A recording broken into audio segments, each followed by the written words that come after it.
Assalamualaikum warahmatullahi wabarakatuh. Perkenalkan, nama saya Eka Yunar Sunardi dengan akhiran NIM 087 dari kelas HKIC 2020. Mata kuliah Hukum Acara Mahkamah Konstitusi. Baik, dalam kesempatan kali ini saya akan menjelaskan materi tentang persidangan Mahkamah Konstitusi. Jadi dalam proses suatu perkara, sidang Mahkamah Konstitusi itu dibagi menjadi 4 bagian, yaitu pemeriksaan pendahuluan, pemeriksaan persidangan, rapat permusyawaratan hakim, dan pengucapan putusan. Yang pertama tentang pemeriksaan pendahuluan. Jadi pemeriksaan pendahuluan biasanya dilakukan oleh majelis hakim panet yang terbuka untuk umum. Namun, dalam perkara-perkara tertentu yang dipandang penting dan harus segera diputus, pemeriksaan pendahuluan dapat juga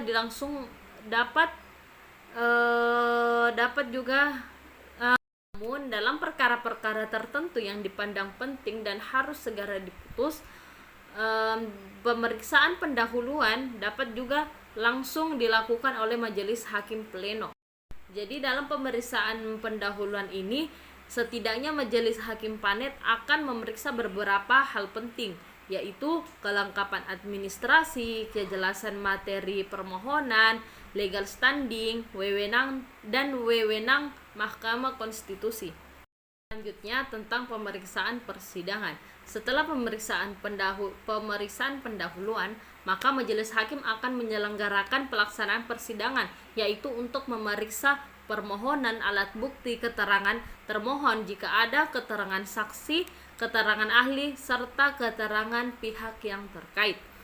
Dalam forum persidangan, penyampaian secara lisan dilakukan tidak dengan membaca dokumentasi tertulis yang telah disampaikan kepada MK, melainkan hanya menyampaikan hal-hal pokok yang dipandang penting. Setelah itu, dilanjutkan dengan pemeriksaan berupa tanya jawab, baik dengan permohonan, termohon, baik dengan pemohon, termohon, ataupun dengan pihak terkait, saksi, maupun dengan hakim konstitusi itu sendiri. Pemeriksaan persidangan pada prinsipnya dilakukan oleh majelis hakim pleno, kecuali untuk perkara tertentu berdasarkan keputusan ketua MK dapat dilakukan oleh panel hakim. Sidang pemeriksaan persidangan dilakukan secara terbuka kecuali ditentukan lain oleh majelis hakim, misalnya karena alasan kesusilaan dan dapat ditetapkan dengan sidang tertutup. Selanjutnya, rapat permusyawaratan hakim.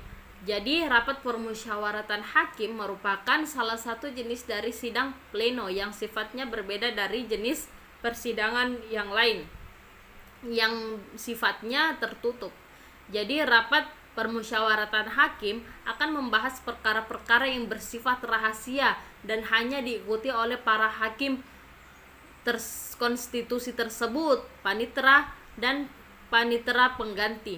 Dalam kasus rapat permusyawaratan hakim, ini dibahas perkembangan suatu perkara putusan serta ketetapan yang terkait dengan suatu perkara. Dan yang terakhir, pengucapan putusan. Putusan biasanya dibacakan secara bergantian oleh majelis hakim dan hakim konstitusi. Diawali dengan ketua sidang, dilanjutkan oleh Mahkamah Konstitusi yang lain, dan pada bagian kesimpulan, amar putusan dan penutupan dibacakan oleh ketua sidang lagi. Sidang pleno mengucapkan putusan harus dilakukan secara terbuka untuk umum. Setiap hakim konstitusi akan mendapatkan bagian tertentu dari putusan untuk dibacakan secara berurutan, kecuali hakim konstitusi yang dalam mengajukan pendapat yang berbeda atau alasan yang berbeda. Hakim yang mengajukan dissenting opinion atau concurring opinion membacakan pendapatnya atau alasan tersendiri setelah ketua sidang membacakan amar putusan. Alasan yang berbeda sendiri terjadi apabila seorang hakim berbeda pendapat dengan hakim yang mayoritas baik tentang pertimbangan hukum maupun amar putusannya. Pendapat hakim yang alasannya berbeda tersebut dimuat dalam putusan secara lengkap dan diletakkan sebelum amar putusan. Sementara dissenting opinion sendiri terjadi apabila seorang hakim berbeda pendapat dengan hakim yang mayoritasnya baik dengan pertimbangan hukum maupun amar putusan. Pendapat hakim yang dissenting opinion tersebut dimuat dalam putusan secara lengkap dan diletakkan sebelum amar putusan. Sebelum concurring opinion terjadi, apabila pendapat seorang hakim mengikuti sependapat dengan pendapat hakim yang mayoritasnya tentang amar putusan, akan tetapi berbeda dengan pertimbangan hukum atau legal reasoning. Putusan MK memperoleh kekuatan hukum tetap sejak selesai diucapkan dalam sidang pleno mengucapkan putusan terbuka untuk umum. Dengan demikian, putusan Mahkamah Konstitusi bersifat tetap dan mengikat sejak setelah sidang pengucapan putusan selesai.